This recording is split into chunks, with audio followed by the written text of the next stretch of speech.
All right, ready to dive into something kind of intense? We're tackling Nietzsche today. Beyond Good and Evil specifically. Oh, yeah. Definitely intense. This book, well, it's got a reputation, for being a bit of a philosophical roller coaster. Makes you think. It really does. And that's why we're here, right? To break it down, have some of those aha moments, hopefully. Yeah, exactly. And, maybe even come out of it questioning a few things we take for granted. Oh, yeah. Questioning things was definitely Nietzsche's thing. He wasn't afraid of a challenge, that's for sure. Not at all. And he really just jumps right into it, too. I mean, you'd think, with the title like Beyond Good and Evil, he might start by like, I don't know, defining good and evil. Lay some groundwork. Exactly. But nope, he goes straight for the Stoics. Which is interesting when you think about it. Yeah. Because it tells you right away he's not really interested in just defining those terms. It's more about, Yeah. it's like he wants us to question the whole framework. Yeah. The whole system we use to even understand those concepts in the first place. Okay, so for anyone who needs a little refresher, the Stoics were all about what? Living according to nature. Right, according to nature. Like, be zen, go with the flow, accept everything life throws at you. Yeah, that whole vibe. But see, Nietzsche, he sees that as a kind of self-deception. Oh. Yeah, he's basically saying, wait a minute, are you really aligning yourself with nature in all its, chaos and indifference? I see. Or, and this is the Nietzschean twist, are you just projecting your own desire for order and control onto a universe that, frankly, doesn't care? It's like when you see a heart-shaped cloud and you're like, oh, the universe is sending me a sign. But it's really just... Random water vapor. Exactly. Random water vapor. And Nietzsche, he's always reminding us, we do this, don't we? All the time. We look for patterns, we look for meaning, for justifications for our own existence, even when, well, they might not actually be there. And that, I think, is where things get really interesting. Because if our ideas about nature are projections, then what about our choices? Whoa, okay, yeah. Our free will, our destiny, all that fun stuff. Nietzsche had some very strong opinions about that, too. Oh, I bet he did. And I bet it all circles back to this idea of us, humans, always trying to find meaning, even where there is none. Exactly. And this is where he brings in this concept of causa sui, which basically means cause of itself. Cause of itself, okay. He uses it to kind of dismantle this whole idea that we're these self-created beings making choices in a vacuum.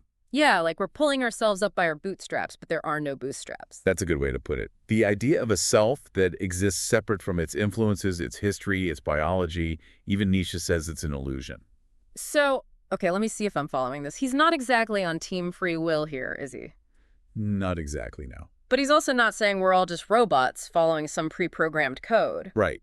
He sees those two extremes, total free will versus no free will whatsoever, as kind of, well, Yeah. attempts, Yeah. flawed attempts Hmm. to grasp at something that ultimately we just can't fully wrap our heads around. So where does that leave us then? What are we left with? That's the beauty of Nietzsche. He makes you ask these questions. And instead of giving you a straight answer, he points you towards what he finds truly interesting. The difference between a strong will and a weak will. Okay, now we're talking strong will, weak will. It sounds a little, I don't know, philosophical gym membership, maybe. I like that, Yeah. but it's less about, willpower in the traditional sense. Yeah. A strong will, for Nietzsche, it's about having a really clear sense of self. Okay, so self-awareness is key. Absolutely. A Okay. defined set of values and the courage to act on them. Even, and this is important, even in the face of uncertainty, opposition, all that. So it's less about what you want to do, more about what you're capable of doing, what you're truly committed to deep down. Exactly. And a weak will, on the other hand, that's characterized by, indecision, being reactive, Yeah. letting yourself be swayed by whatever's loudest, instead of listening to that inner compass. Oh, I know people like that. Always getting pulled in a million different directions. Right. And that brings us to, I think, one of Nietzsche's most intriguing figures, the free spirit. These are the folks who, you could say, are really working on that strong will. Yeah, the free spirits. They sound like they'd be right at home in that philosophical gym you mentioned earlier. Definitely. They're all about pushing boundaries, challenging norms, asking those uncomfortable questions that make everyone else squirm a little. Sounds a bit like Nietzsche himself, actually. Oh, absolutely. He saw himself as a free spirit, no doubt. But there's this interesting tension, too. You can tell he admires these figures, but he's also a little wary of them. How so? It's like he's saying, yes, be independent, question everything, but be careful not to romanticize the free spirit too much. Why is that? Well, he recognizes how alluring that figure can be. the rebel, the outsider, the one who sees through all the BS. But, and this is crucial, he's also acutely aware that even a free spirit, they're still a product of their time. Right, they're not just born out of thin air. Exactly. They're shaped by their experiences, by the culture they live in, by their own desires even. No one, not even the most independent thinker, is immune to that. That's a really good point. It's like, even when we think we're being totally objective, there's always a part of us that's been shaped by, well, everything that's come before. Precisely. So we've got these Stoics, trying to become one with nature and its chaos. We've got the whole free will puzzle, still haven't figured that one out. Right. And then there's these like free spirits wandering around, questioning everything. It's a lot. It's classic Nietzsche. Just when you think you're starting to get a grip, he throws another curveball. And speaking of curveballs, we haven't even gotten to one of the most, thought-provoking parts of the book, his take on saints. Oh, yeah. The saints. Now that's where things get really interesting. Because it's like he's fascinated by them, right? This whole idea of someone going from bad to good, often through some kind of like dramatic conversion experience. It's a story we tell over and over again. The classic narrative. But, and this is classic Nietzsche, he can't help but wonder if that narrative is more about us than it is about them. What do you mean? Well, it's like we have this need to categorize people, right? To put them in these neat little boxes, sinner or saint, good or evil. And Nietzsche's always reminding us, human beings, way too messy for that. Exactly. Way too messy. And the saints, well, they kind of embody that messiness, don't they? Absolutely. He even compares them, at times, to those experiencing, religious neurosis. Really? He was fascinated by the psychology of it all. He saw these parallels between, like, extreme religious devotion and certain, well, let's call them unconventional states of mind. So he's not afraid to blur the lines between what we typically think of as holy and, well, maybe not so holy. Right. He's always looking for those underlying motivations, the deeper drives, even in the most seemingly selfless acts. Which I guess brings us to one of the most, let's say, controversial aspects of Nietzsche's philosophy, his views on morality as a whole. Yeah, he didn't hold back there, did he? Not at all. He was incredibly skeptical of these grand, rigid moral systems, the kind that claim to have all the answers, He saw right through those. It's like he's saying, hold on a minute, who says these are the rules? And more importantly, who benefits from us following them? Exactly. He was convinced that most moral systems were really just tools, ways for societies to maintain order, to exert control, often in the service of, well, the powerful. And the rest of us, we're just supposed to go along with it. Right. And he even suggests that sometimes a little bit of stupidity, a blind faith in those rules, can actually be beneficial. Beneficial for who? Well, for those in power, sure. But also, he argues, for the masses, sometimes it's just easier to not think too hard about it, to just follow the rules and not rock the boat. So it's not that he's anti-morality exactly. It's more like he's anti-dogma. Exactly. He's suspicious of anyone who claims to have a monopoly on truth, on righteousness. Especially when they use that supposed truth to control other people. Right. And this goes back to what we were talking about earlier with the strong will. Yeah. Nietzsche wants us to be more self-aware, more critical of the values we've inherited or been told to embrace. Because those values, they might not actually be our own. Exactly. And that's where the real work begins. Defining your own values, creating your own moral compass, instead of just blindly following someone else's. But isn't that, I don't know, kind of terrifying? I mean, it's one thing to question the rules, but to actually create your own, that's a whole other level of responsibility. It is. It's much easier, much more comfortable to just go with the flow, right? Definitely. But Nietzsche would say that's not really living, is it? It's just existing. He wants us to be more than just passive recipients of whatever values or beliefs happen to be floating around. He wants us to be active creators, to embrace the challenge, even the discomfort of figuring things out for ourselves. Which is, if we're being honest, a lifelong process. There's no instruction manual for this stuff. Exactly. And Nietzsche would be the first to say, there's no right or wrong answer. It's all about the journey, the questioning, the constant striving to become a little bit more, well, a little bit more you.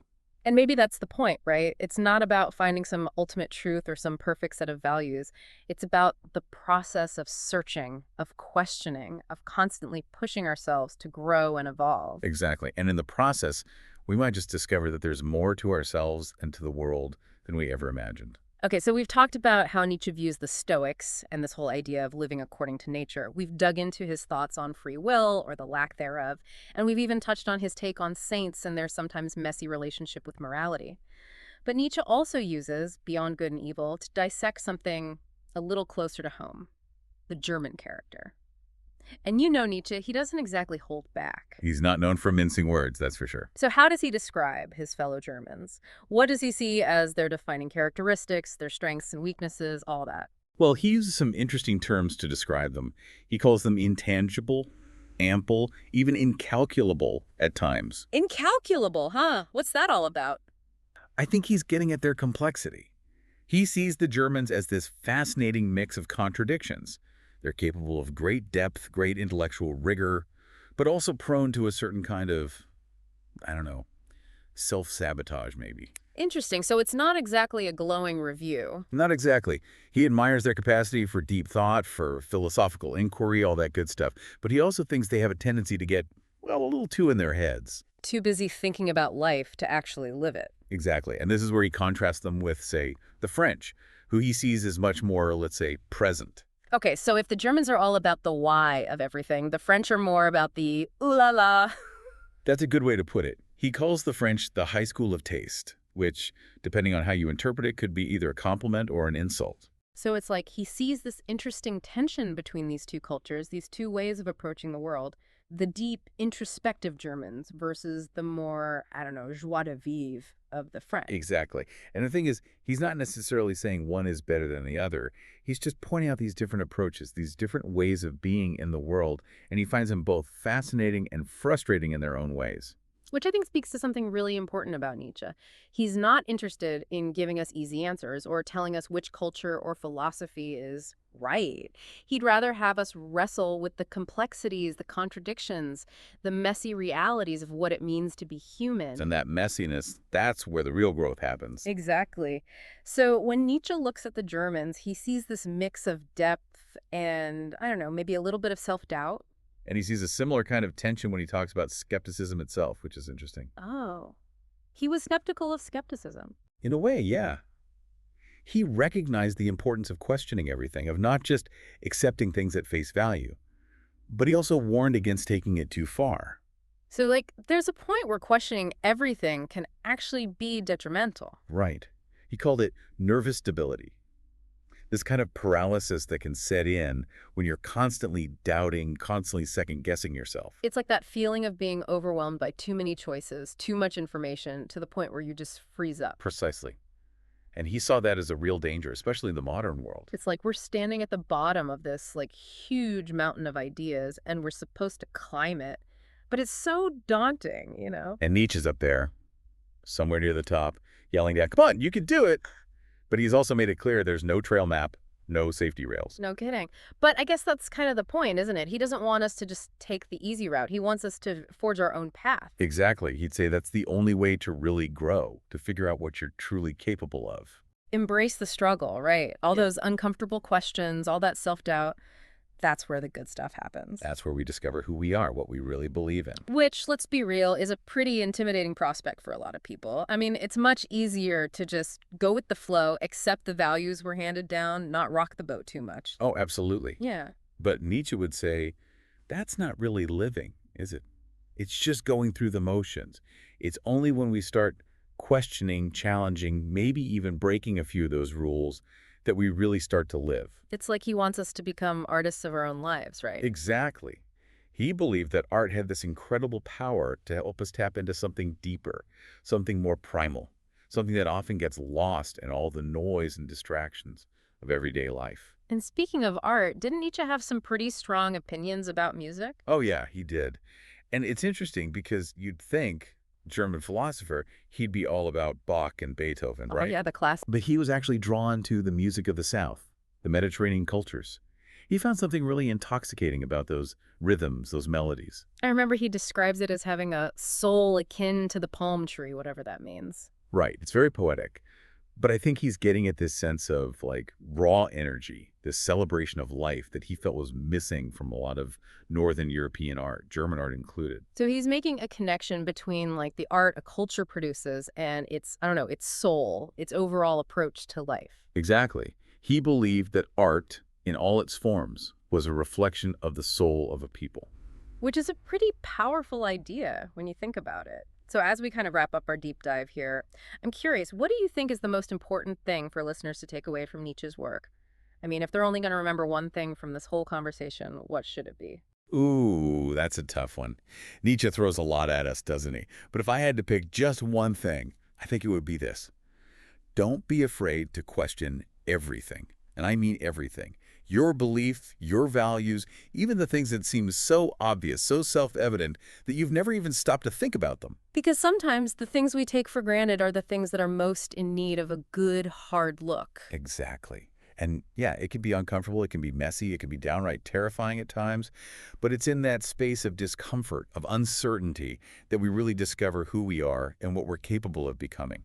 So embrace the uncertainty, question everything, and maybe, just maybe, you'll find yourself becoming a little bit more beyond good and evil along the way. And a little bit more yourself. And that's really what Nietzsche's calling for, isn't it? A world where we're all a little braver, a little more honest with ourselves, a little more willing to create our own meaning in a world that often feels meaningless. He wants us to be those free spirits, forging our own paths, even if it means going against the grain. And who knows what we might discover along the way. Thanks for joining us on this wild ride through Nietzsche's mind. Until next time, keep questioning everything.